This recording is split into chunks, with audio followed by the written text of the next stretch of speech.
नमस्कार जोहार, आपका स्वागत है खबर छत्तीसगढ़ में। तो आइए जानते हैं छत्तीसगढ़ के हर छोटे बड़े शहर से 25 फटाफट बड़ी खबरों को। इससे पहले यदि आप वीडियो को लाइक नहीं किए तो लाइक कर दीजिए और चैनल में नए हैं तो चैनल को सब्सक्राइब कर लीजिए। और आप वीडियो को कहां से देख रहे हैं कमेंट बॉक्स में हमें जरूर बताइए। तिलहन फसलों की खेती को मिला प्रोत्साहित, बीज अनुदान में हुई 500 रुपये प्रति क्विंटल की बढ़त, कृषकों को मिलेगा लाभ। ये छत्तीसगढ़ में अब तिलहनी फसलों के बीज उत्पादन और प्रमाणित बीज वितरण पर अनुदान के रूप में 1500 रुपये प्रति क्विंटल राशि दी जाएगी। राशि में यह वृद्धि 10 साल बाद हो रही है। में 2015 से अब तक 1000 रुपये दिए जाते थे। वहीं राज्य सरकार के कृषि एवं किसान कल्याण विभाग ने वह बदलाव करने के लिए कृषि विभाग की कृषक के समग्र विकास योजना के दिशा निर्देशों में संशोधन किया है। इस संबंध में संचालक कृषि, सभी जिला कलेक्टर, सभी जिला उप संचालक कृषि, सभी जिला सहकारी केंद्रीय बैंकों के मुख्य कार्यपालन अधिकारियों को इससे अवगत कराया गया है। छत्तीसगढ़ में एक सप्ताह तक भारी बारिश का अलर्ट जारी, इन 27 जिलों में अंधड़ चलने के साथ बिजली गिरने की चेतावनी।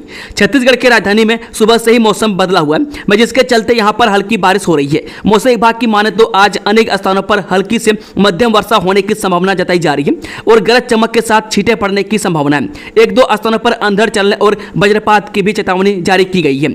जानकारी के मुताबिक आगामी 4 दिनों तक मध्य और दक्षिण छत्तीसगढ़ में हल्की से मध्यम वर्षा की संभावना जताई जा रही है और उत्तरी छत्तीसगढ़ में एक सप्ताह तक बारिश का अलर्ट किया गया, लेकिन प्रदेश में 26 जून से जोरदार बारिश होने का पूर्वानुमान लगाया जा रहा है।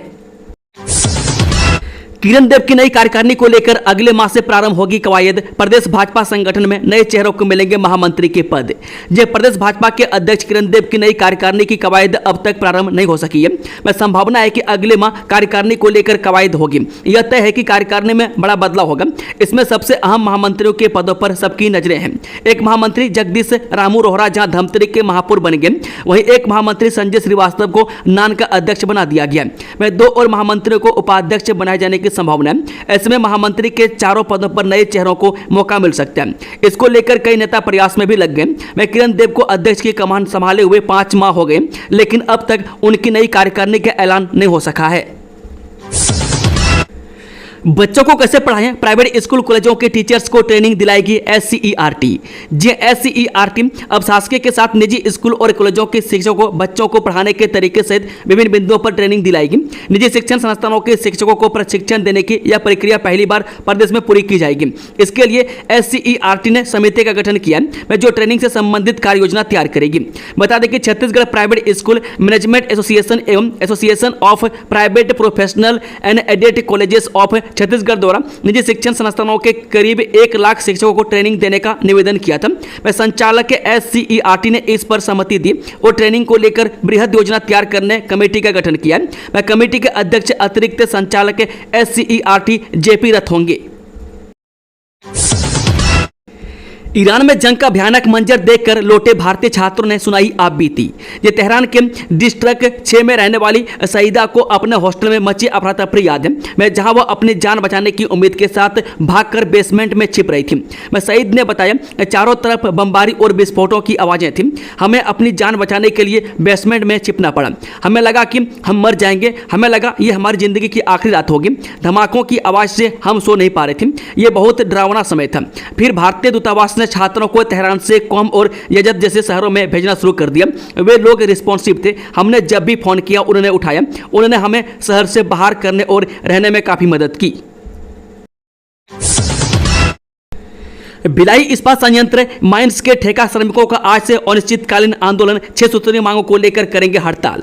ये छत्तीसगढ़ के बालोद जिला स्थित दल्ली राजहारा के भिलाई इस्पात संयंत्र से एक खबर सामने आई है, जहां पर माइंस के ठेका श्रमिकों का आज से अनिश्चितकालीन आंदोलन शुरू हो रहा है। दरअसल BSC यानी कि भिलाई इस्पात संयंत्र खदान क्षेत्र के ठेका श्रमिक अपनी लंबित 6 सूत्रीय मांगों को लेकर धरने पर बैठे हुए हैं। जानकारी के मुताबिक दल्ली राजहारा के भिलाई इस्पात संयंत्र अंतर्गत माइंस के ठेका श्रमिकों की आज से अनिश्चितकालीन आंदोलन शुरू किया। इन BSC अंतर्गत 5 अलग अलग ट्रेड यूनियनों सहित श्रमिक संगठन जनमुक्ति मोर्चा के कर्मचारी धरने पर बैठे। ऐसे में श्रमिक संगठनों के हड़ताल पर जाने से BSP का खनन कार्य काफी प्रभावित हुआ है। बता दें कि आंदोलनकारियों ने मुख्य मांगों को 6 लेकर हड़ताल किया है।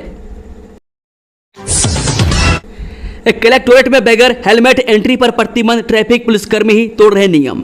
जिला कलेक्टोरेट में बगैर हेलमेट दो पहिया वाहन एवं बगैर सीट बेल्ट लगाए चारपहिया वाहन को प्रवेश पर प्रतिबंध लगाए गए।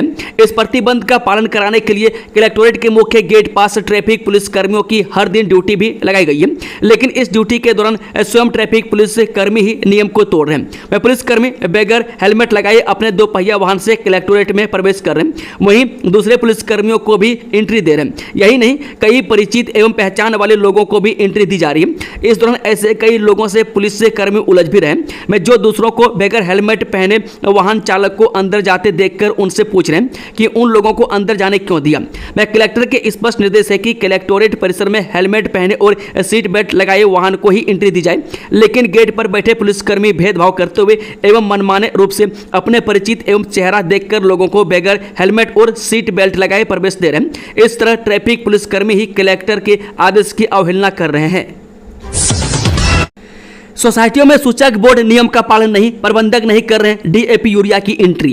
ये सहकारी सोसाइटियों में एक और जहां डीएपी और यूरिया की किल्लत बनी हुई है, वहीं दूसरी ओर सोसाइटियों में किसानों को उपलब्ध कराई जाने वाली डीएपी यूरिया सहित इफ्को, पोटाश, धान बीज आदि सामग्री से संबंधित स्टॉक की मात्रा एवं दर की एंट्री भी सूचक बोर्ड में दर्ज नहीं की जा रही है, जिसके कारण किसानों को इसकी जानकारी से भी वंचित रखा जा रहा है कि सोसाइटी में स्टॉक है या नहीं। सूचक बोर्ड में एंट्री नहीं होने से किसान भी सोसाइटी में स्टॉक या नहीं इसे लेकर भ्रमित हो रहे हैं, जिसका फायदा कई सोसाइटी प्रबंधक उठा रहे हैं। मैं स्टॉक होने के बाद भी डीएपी और यूरिया सहित अन्य सामग्री नहीं होना बताकर किसानों को बेरंग लौटाया जा रहा है। वहीं कई जगह स्टॉक की कम उपलब्धता बताकर निर्धारित से अधिक कीमत पर सामग्री बेचे जाने की भी शिकायतें सामने आई है।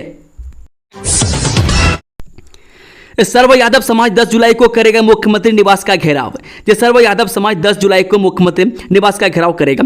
इसमें बड़ी संख्या में सर्व समाज के पदाधिकारी और समाज जन शामिल होंगे।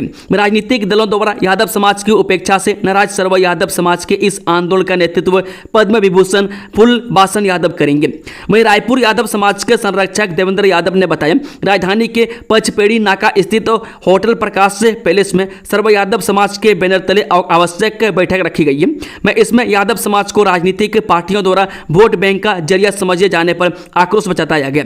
मैं जबकि छत्तीसगढ़ में जनसंख्या के आधार पर दूसरे नंबर पर यादव समाज आता है। इसके बाद यादव समाज को समुचित राजनीतिक प्रतिनिधित्व नहीं दिए जाने पर समाज जनों ने नाराजगी जताई है। बाढ़ से निपटने ब्रिटिश कंपनी के मोटर पंप 25-25 लाख में खरीदे, 7 साल से इस्तेमाल नहीं, अब बनाने में लाखों खर्च। राजधानी रायपुर में भीषण आगजनी तथा बारिश के दिनों में बाढ़ एवं जल भराव जैसी गंभीर स्थिति से निपटने के लिए नगर निगम प्रशासन ने 7 साल पहले ब्रिटिश गोडिया कंपनी के 2 हाई पावर मोटर पंपों को क्रय किया था। ये दोनों पंप को 25-25 लाख कुल 50 लाख रुपये में क्रय किया था। इन पंपों को क्रय किए जाने के बाद इसका इस्तेमाल मात्र एक बार ट्रायल के रूप में किया गया था। इसके बाद से दोनों मोटर पंप दमकल विभाग के कार्यालय में बिना उपयोग के डंप पड़े हुए हैं, जिसके कारण इन दोनों पंप में तकनीकी खराबी आ गई है, जिसके कारण अब संकट की स्थिति में इसका उपयोग भी नहीं किया जा सकेगा, क्योंकि इन मोटर पंपों को ठीक कराने में ही लाखों रुपए खर्च होंगे। इसे देखते हुए विभाग की ओर से भी इसे सुधारने के लिए कोई पहल नहीं की जा रही है। आपातकाल पर 2 दिवसीय प्रदर्शनी, जनता को बताया गया लोकतंत्र पर हमले का सच। ये देश में 25 जून 1975 को लगाए गए आपातकाल के 50वीं वर्षगांठ के अवसर पर भारतीय जनता पार्टी रायगढ़ द्वारा भाजपा कार्यालय के हाल में एक विशेष प्रदर्शनी का आयोजन किया गया। इस प्रदर्शनी का उद्देश्य आपातकाल के दौरान हुई लोकतंत्र की हत्या, जनता पर अत्याचार और संवैधानिक मूल्यों के दमन को आज की पीढ़ी के समक्ष उजागर करना था।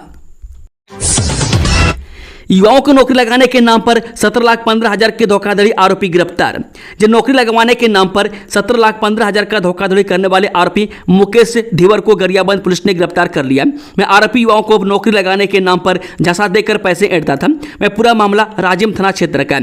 मैं आवेदक तामेश्वर साहू निवासी बहरापाल पुराना बस्ती थाना फिंगेश्वर एवं अन्य के द्वारा थाना आकर लिखित आवेदन पेश किया कि आरोपी मुकेश कुमार धीवर के द्वारा आवेदकों से नौकरी लगवाने के नाम पर वर्ष 2018 से दिसंबर दिसंबर 2019 तक कुल 17,15,000 रुपये का धोखाधड़ी का आवेदन पेश करने पर आवेदन जांच उपरांत प्रथम दृष्टया अपराध का घटित पाए जाने से थाना राज्य में अपराध क्रमांक 157/2025 धारा 420 294 506 भारतीय दंड विधान का अपराध पंजीबद्ध कर विवेचना में लिया गया। मैं प्रकरण के गंभीर को देखते हुए करियाबंद के वरिष्ठ अधिकारियों के द्वारा आरोपी की शीघ्र गिरफ्तारी करने का निर्देश दिया गया। मैं दिए गए निर्देश पर थाना प्रभारी राजीव के द्वारा त्वरित कार्रवाई करते हुए आरोपी मुकेश कुमार धीवर निवासी बहरापाल पुराना बस्ती थाना फिंगेश्वर को पुलिस हिरासत में लेकर पूछताछ करने पर जुर्म स्वीकार किया गया। मैं प्रकरण के आरोपी मुकेश कुमार धीवर के कब्जे से कैनरा बैंक का चेकबुक, आधार कार्ड, पैन कार्ड, 2 नग एटीएम, 2 नग मोबाइल फोन को जब्त कर कब्जा पुलिस ले लिया। मैं आरोपी के विरुद्ध पर्याप्त साक्ष्य पाए जाने से समक्ष गवाह के विधिवत गिरफ्तार कर न्यायिक हिरासत में भेज दिया गया। निलंबित होने के बाद भी बाज नहीं आए शिक्षक, स्प्राइट की बोतल में शराब पीते पकड़ाए, सख्त कार्रवाई की हो रही मांग।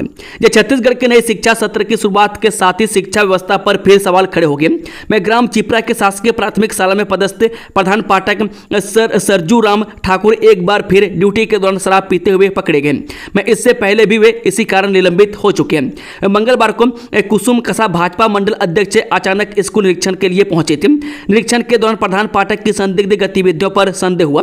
मैं जब करीब जाकर देखा गया तो पाया गया कि प्रधान पाठक शराब का सेवन कर रहे हैं और उन्होंने स्प्राइट की बोतल में शराब छिपाकर रखी थी, मैं ताकि किसी को शक ना हो। लाखों की ठगी का भंडाफोड़, कवर्धा पुलिस ने सातिर को दबोचा, मजदूर लाने के नाम पर दिया धोखा। जब कबीरधाम पुलिस ने वर्षों से फरार चल रहे सातिर ठग को धर दबोचा, जिसने छत्तीसगढ़ के कई ग्रामीणों से मजदूर भर्ती के नाम पर लाखों की ठगी की थी। उत्तर प्रदेश के मुजफ्फरनगर जिले के कसौली निवासी रविंदर कुमार ने खुद को जय भोले गुड़ फैक्ट्री का संचालक बताकर कई लोगों से ठगी की थी। आरोपी लंबे समय से फरार चल रहा था और पुलिस को चकमा दे रहा था। यह प्रकरण तब उजागर हुआ जब प्लान सारी निवासी उमेश कुमार चंद्रवंशी ने 23 जून 2025 को थाना पंडातराई में शिकायत दर्ज कराई कि वर्ष 2024 में रविंदर ने फैक्ट्री में मजदूर भर्ती के बहाने उनसे 3,20,000 की ठगी की थी। वह पुलिस ने गहन जांच के बाद आरोपी को उत्तर प्रदेश से गिरफ्तार कर लिया। शिक्षक के साथ गाली गलौज और मारपीट, आरोपी गिरफ्तार, प्रभारी प्रधान पाठक दहशत में नहीं आ रहे स्कूल। जिले के कोमाखान थाना क्षेत्र अंतर्गत आने वाले शासकीय प्राथमिक शाला डोंगर खमरिया में शिक्षक के साथ मारपीट करने, गाली गलौज करने का मामला सामने आया। शिक्षक के ऊपर हुए जानलेवा हमले में शिक्षक डेमन सिंह ध्रुव घायल हुए, जिसके रिपोर्ट पर कोमाखान पुलिस ने आरोपी नंदलाल यादव को गिरफ्तार कर लिया है और उसे जेल दाखिल कर दिया है। पूरा मामला 19 जून की सुबह 7:30 बजे से 8 बजे के बीच की है। जब स्कूल में नवपदस्थ शिक्षक डेमन ध्रुव बारिश होने से कारण हेलमेट और रेनकोट पहनकर स्कूल पहुंचा। इसी दौरान स्कूल के बाहर घात लगाकर बैठे आरोपी नंदलाल ने उसके ऊपर पीछे से सिर में वार कर दिया, जिससे वह वहीं गिर पड़ा। गनीमत रही कि हेलमेट होने के कारण उसे सिर में गंभीर चोट नहीं आई। हमले को देखते हुए वह उठकर भागने लगा। आरोपी ने उसे दौड़कर पीटा। हेलमेट निकालने पर आरोपी ने देखा कि वह जिसे मार रहा है वह दूसरा आदमी है, जिस पर वह वहां से भाग खड़ा हुआ। घटना में शिक्षक घायल हुए, जिसकी सूचना शिक्षक डेमन सिंह ने पुलिस को दी। मौके पर पहुंची पुलिस ने आरोपी नंदलाल को फौरन गांव से ही गिरफ्तार कर लिया और मामले में बीएनएस की धारा 296, 115 क्लॉज 2, 117 क्लॉज 2, 351 क्लॉज 2 के तहत कार्रवाई करते हुए उसे जेल दाखिल कर दिया है। बिना HSRP नंबर प्लेट के वाहनों पर लगेगा भारी जुर्माना। यह शासन द्वारा 1 अप्रैल 2019 के पूर्व पंजीकृत समस्त वाहनों में HSRP नंबर प्लेट लगाना अनिवार्य किया गया। लोगों को पूर्व में ही नए नंबर प्लेट बनवाने के लिए जागरूक किया गया था। साथ ही अभियान चलाकर शिविर भी लगाया गया था। शासन के निर्देश अनुसार बिना HSRP नंबर प्लेट के वाहनों पर जुर्माना लगाया जाएगा। रायपुर में सड़क पर अतिक्रमण करने वाले पर निगम का शिकंजा, वीडियोग्राफी के बाद वसूले 1 लाख से ज्यादा का जुर्माना। यह शहर में सड़क और सार्वजनिक स्थानों पर अतिक्रमण को रोकने नगर निगम, पुलिस और जिला प्रशासन की संयुक्त टीम ने बड़ी कार्रवाई की। मालवीय रोड, गोल बाजार और बैजनाथ पारा इलाके में चलाए गए इस अभियान में पहले वीडियोग्राफी कर दुकानदारों की स्थिति रिकॉर्ड की गई। फिर नियम तोड़ने वालों पर शिकंजा कस दिया गया। इस कार्रवाई में कुल 59 दुकानदारों से 1,03,000 रुपए का जुर्माना वसूला गया। नगर निगम आयुक्त विश्वदीप ने बताया कि अब कार्रवाई से पहले वीडियोग्राफी की जा रही है ताकि किसी भी तरह के विवाद की स्थिति में रिकॉर्ड दिखाकर स्थिति स्पष्ट की जा सके। निगम द्वारा गठित प्रहरी टीम के अभियान की भनक लगते आमतौर पर दुकानदार रोड और पार्किंग एरिया में रखा सामान भीतर कर लेते थे, लेकिन इस बार वीडियोग्राफी के जरिए सबूत जुटाने के बाद कार्रवाई की गई। Operation cyber shield UAE, Sri Lanka और नेपाल में उपयोग हो रहे फर्जी सिम गिरोह के 11 आरोपी गिरफ्तार। जिरंज साइबर पुलिस द्वारा ऑपरेशन साइबर शील्ड के तहत 11 आरोपियों को पकड़ा है। टीम ने फर्जी सिम कार्ड बेचने वाले अंतर्राज्यीय गिरोह का भंडाफोड़ करते हुए राजस्थान, मध्य प्रदेश, रायपुर, दुर्ग और धमतरी आरोपियों की गिरफ्तारी की है। पुलिस जांच में सामने आया है कि इन आरोपियों द्वारा जारी किए गए फर्जी सिम कार्ड संयुक्त अरब अमीरात, श्रीलंका, नेपाल और म्यांमार जैसे देशों में सक्रिय रूप से उपयोग किए जा रहे थे। अब तक 7,000 से अधिक फर्जी सिम और 590 मोबाइल की पहचान कर उन्हें डीएक्टिवेट किया जा चुका है। हत्या के प्रयास मामले में नाबालिग को वयस्क मानना गलत, छत्तीसगढ़ हाईकोर्ट ने सुनाया ऐतिहासिक फैसला। छत्तीसगढ़ हाईकोर्ट ने किशोर न्याय अधिनियम की व्याख्या करते हुए एक ऐतिहासिक और मार्गदर्शक फैसला सुनाया। कोर्ट ने हत्या के प्रयास यानी कि आईपीसी धारा 307 के एक मामले में दोषी ठहराए गए किशोर की उम्र कैद की सजा को निरस्त कर दिया। हाईकोर्ट की जस्टिस संजय के अग्रवाल डिवीजन बेंच ने स्पष्ट किया कि धारा 307 के अंतर्गत किया गया अपराध गंभीर माना जा सकता है, लेकिन यह जघन्य अपराध की श्रेणी में नहीं आता क्योंकि न्यूनतम 7 साल की सजा का प्रावधान नहीं है। कोर्ट ने अपने फैसले में सुप्रीम कोर्ट के शिल्पा मित्तल बनाम भारत सरकार मामले का उल्लेख करते हुए यह भी कहा गया कि किसी अपराध को जघन्य तभी माना जा सकता है जब उसमें न्यूनतम 7 साल की सजा स्पष्ट रूप से निर्धारित हो। इसी आधार पर हाईकोर्ट ने नाबालिग को वयस्क मानकर की गई सुनवाई को कानूनी रूप से त्रुटिपूर्ण करार दिया। अब बॉडी वार्न कैमरा लगाकर ड्यूटी करेंगे रेलवे टिकट काउंटर स्टाफ, जाने क्या है फैसले की वजह। रेलवे के पीआरएस यानी कि रिजर्वेशन काउंटर और यूटीएस यानी कि जनरल टिकट काउंटर के कर्मचारी को बॉडी वार्न कैमरे लगाकर ड्यूटी करनी होगी। दरअसल टिकट काउंटर कर्मचारी द्वारा बीच बीच में अपने परिचितों, दलाल आदि के टिकट बनाए जाते हैं, जबकि काउंटर पर लंबी लाइन लगी होती है। इसको लेकर अक्सर विवाद उत्पन्न होता है। कई बार यात्री भी जानबूझकर उलझते हैं। लाइन में लगी भीड़ और कर्मचारियों के संवाद को इस कैमरे में रिकॉर्ड किया जा सकेगा, जिससे किसी विवाद की स्थिति में सटीक तथ्य सामने आ सकेंगे। रायपुर पुलिस ने सुलझाई गुत्थी, वकील ही निकला कातिल, पैसों के लिए पत्नी संग की हत्या। राजधानी रायपुर के इंद्रप्रस्थ कॉलोनी में ट्रंक में मिली युवक की लाश के मामले में पुलिस ने हत्या की गुत्थी सुलझा ली है। मृतक की पहचान किशोर पैकरा निवासी रायपुर के रूप में हुई है। वकील अंकित उपाध्याय और उसकी पत्नी शिवानी को दिल्ली से हिरासत में ले लिया। दोनों को मंगलवार शाम दिल्ली एयरपोर्ट से रायपुर लाया जाएगा। भूपेश बघेल के कार्यकाल की 17 योजनाएं बंद, 1.5 साल में 37,000 करोड़ का कर्ज, सचिन पायलट ने इन मुद्दों में सरकार को घेरा। छत्तीसगढ़ कांग्रेस के प्रभारी सचिन पायलट ने विष्णुदेव साय की सरकार पर निशाना साधा और दावा किया कि पिछले 1.5 साल में यह सरकार सभी मोर्चों पर विफल रही है। उन्होंने कहा कि कांग्रेस भी औद्योगिकरण और निवेश में विश्वास करती है, लेकिन भाजपा की मंशा सिर्फ चुनिंदा लोगों को खाद्यान्न और खनिज देने की है। उन्होंने कहा कि भाजपा सरकार हर मोर्चे पर विफल रही है। सचिन पायलट ने कहा कि राज्य की पूर्ववर्ती कांग्रेस सरकार के दौरान राज्य में संचालित 17 कल्याणकारी योजनाओं को भाजपा ने बंद कर दिया, जिससे कांग्रेस को इसका श्रेय न मिल सके। उन्होंने कहा कि सरकार ने सिर्फ 1.5 साल में 37,000 करोड़ रुपये से अधिक का कर्ज लिया है। पायलट ने आरोप लगाते हुए कहा कि राज्य में कानून व्यवस्था की स्थिति खराब हो गई है। उन्होंने कहा कि राज्य में एसपी और कलेक्टर कार्यालय जला दिए गए, जबकि हत्या, बलात्कार, लूट, डकैती की घटनाएं बढ़ रही है। उन्होंने आरोप लगाया कि पुलिस से हिरासत में लोग मर रहे हैं, यहाँ महिलाएं और बच्चे सुरक्षित नहीं हैं। बाबाधाम जाने वाले भक्तों के लिए खुशखबरी, 8 फेरे के लिए चलेगी श्रावणी स्पेशल ट्रेन। जिस सावन में बाबाधाम जाने वाले यात्रियों के लिए अच्छी खबर है। दक्षिण पूर्व मध्य रेलवे गोंदिया, मधुपुर, गोंदिया के मध्य श्रावणी स्पेशल ट्रेन चलाने जा रही है। यह ट्रेन कुल 8 फेरे लगाएगी। गाड़ी संख्या 08855 या 08856 गोंदिया मधुपुर गोंदिया श्रावणी स्पेशल ट्रेन प्रत्येक शुक्रवार एवं सोमवार को गोंदिया से 11 जुलाई 2025 से 4 अगस्त 2025 तक, इसी प्रकार विपरीत दिशा में भी प्रत्येक शनिवार एवं मंगलवार को मधुपुर से 12 जुलाई 2025 से 5 अगस्त 2025 तक अर्थात 8 फेरे के लिए चलेगी। श्रावणी स्पेशल ट्रेन का ठहराव दक्षिण पूर्व मध्य रेलवे के डोंगरगढ़, राजनांदगांव, दुर्ग, रायपुर, तिल्दा, भाटापारा, बिल्हा, बिलासपुर, अकलतरा, नेला, चंपा, बाराद्वारा, शक्ति, खरसिया, रायगढ़, बेलपहाड़, ब्रज, राजनगर स्टेशनों में दिया गया है। अब रेल यात्रा भी काटेगी आपकी जेब, 1 जुलाई से महंगी हो सकती है टिकटें। जो रेल मंत्री का कहना है कि भारतीय रेलवे ने न केवल किफायती किराए पर यात्रियों को सुरक्षित और गुणवत्तापूर्ण सेवाएं प्रदान कर रही है, बल्कि वैश्विक स्तर पर भी अपनी अलग पहचान बना रही है। उन्होंने यह भी बताया कि भारत में रेल किराया पाकिस्तान, बांग्लादेश और श्रीलंका जैसे पड़ोसी देशों की तुलना में कम है, जबकि पश्चिमी देशों में यह भारत की तुलना में 10 से 20 गुना अधिक है।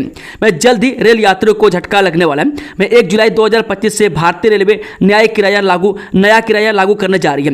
मैं प्राप्त जानकारी के अनुसार लोकल ट्रेनों के किराए में कोई बढ़ोतरी देखने को नहीं मिलेगी। इसके अलावा मंथली पास पर भी इसका कोई असर नहीं होगा, लेकिन लंबी दूरी और एसी ट्रेनों के लिए आपको अपनी जेब ढीली करनी पड़ सकती है। मैं पिछले 5 वर्षों से रेल टिकट की कीमतों में कोई बदलाव नहीं किया था, ऐसे में यह एक बड़ा बदलाव का माना जा रहा है। मनीषा रजत ने 6 लोगों से ठगे 50 लाख, छत्तीसगढ़ सीएमओ का खुद को बताया था कर्मचारी। जब बिलासपुर के सिविल लाइन थाना क्षेत्र में एक चौंकाने वाला मामला सामने आया, मैं जहां 2 साथी ठगों ने खुद को मुख्यमंत्री कार्यालय में कार्यरत होने की बात कही और नौकरी दिलाने का झांसा देकर 6 लोगों से 50 लाख रुपए की ठगी कर ली। मैं प्रार्थनाओं का आरोप है कि मनीषा सिंह और रजत गुप्ता ने सहायक अभियंता की नौकरी लगवाने का झांसा देकर फर्जी नियुक्ति पत्र भेजे और लाखों रुपये वसूल लिए। शिकायतकर्ताओं के मुताबिक मनीषा सिंह नाम की महिला और रजत गुप्ता नामक युवक ने सहायक अभियंता की नौकरी दिलाने का झांसा देकर उनसे लाखों रुपए वसूले। इनके साथ रिया और एक देशमुख नाम के व्यक्ति की भी भूमिका सामने आई है। मैं पीड़ितों में कुल 6 लोग शामिल हैं, मैं जिनमें से कुल मिलाकर करीब 50 लाख रुपये लिए गए। इन पैसों के बदले में उन्हें फर्जी ज्वाइनिंग लेटर भी दिए गए थे। बड़ा राशन घोटाला उजागर, संचालक के खिलाफ हुआ एक्शन। छत्तीसगढ़ के बिलासपुर में बड़ा राशन घोटाला सामने आया। मैं कुछ दिन पहले यहां राशन वितरण से परेशान मॉप कवासियों ने जिला कलेक्टर से उसकी शिकायत की थी। मैं शिकायत में गड़बड़ियों का उल्लेख करते हुए कार्रवाई की मांग की गई थी। मैं मामले की शिकायत के बाद खाद्य विभाग ने ड्यू एंड क्लियर मामले में गंभीर अनियमितताओं के चलते महिला शक्ति खाद्य पोषण राशन दुकान को तत्काल प्रभाव से निलंबित कर दिया है। मैं साथ ही दुकान संचालक को पद से हटा दिया गया। मैं कलेक्टर के निर्देश पर ही की गई जांच में सामने आया कि राशन वितरण में गड़बड़ी की शिकायतें सही पाई गई। मैं खाद्य नियंत्रक अनुराग भदौरिया ने बताया कि जांच में अनियमितता की पुष्टि होने पर तत्काल कार्रवाई की गई है। मैं फिलहाल खाद्य विभाग द्वारा वैकल्पिक व्यवस्था की जा रही है, मैं जिससे इलाके के हितग्राहियों को शासन की योजनाओं के तहत नियमित रूप से खाद्यान्न उपलब्ध कराया जा सके। बीरगांव सीएचसी में प्रसव के बाद महिला की मौत मामले में एक्शन, डॉक्टर अंजना निलंबित। छत्तीसगढ़ के रायपुर के बीरगांव सामुदायिक स्वास्थ्य केंद्र यानी कि सीएचसी में प्रसूता की मौत मामले में बड़ी कार्रवाई की गई है। इस मामले में स्वास्थ्य केंद्र में पदस्थ स्त्री रोग विशेषज्ञ को निलंबित कर दिया गया। मैं स्वास्थ्य विभाग की जांच में स्त्री रोग विशेषज्ञ डॉक्टर अंजना किच कुमार की लापरवाही सामने आई है। मैं दरअसल प्रसव के बाद संदिग्ध परिस्थितियों में प्रसूता की मौत के मामले में प्रशासन ने बड़ी कार्रवाई की है। मैं स्वास्थ्य विभाग ने इस गंभीर लापरवाही के लिए जिम्मेदार पाए गए स्त्री रोग विशेषज्ञ डॉक्टर अंजना कुमार को निलंबित कर दिया है। मैं जानकारी के मुताबिक साक्षी निषाद की डिलीवरी बीरगांव में हुई थी। मैं जानकारी के अनुसार प्रसव के लगभग 12 घंटे बाद प्रसूता साक्षी की तबीयत अचानक बिगड़ने लगी। उसे इंजेक्शन दिया गया और पानी पिलाया गया, लेकिन उसके बाद उसकी हालत और भी खराब हो गई।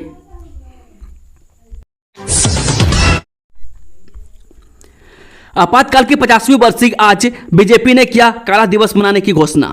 26 जून 1975 की सुबह आपातकाल लगाने की घोषणा रेडियो से की गई थी। मैं 25 और 26 जून की मध्यरात्रि इमरजेंसी के आदेश पर राष्ट्रपति फारूकीउद्दीन अली अहमद दस्तखत कर चुके थे। मैं इसके साथ ही देश में आपातकाल लागू हो चुका था। आपातकाल की 50वीं वर्षगांठ आज है। मैं आपातकाल पर कांग्रेस को घेरने के लिए बीजेपी ने आज प्रेस कॉन्फ्रेंस की। बीजेपी ने कहा कि पार्टी आपातकाल की 50वीं वर्षगांठ पर छत्तीसगढ़ में काला दिवस मनाएगी।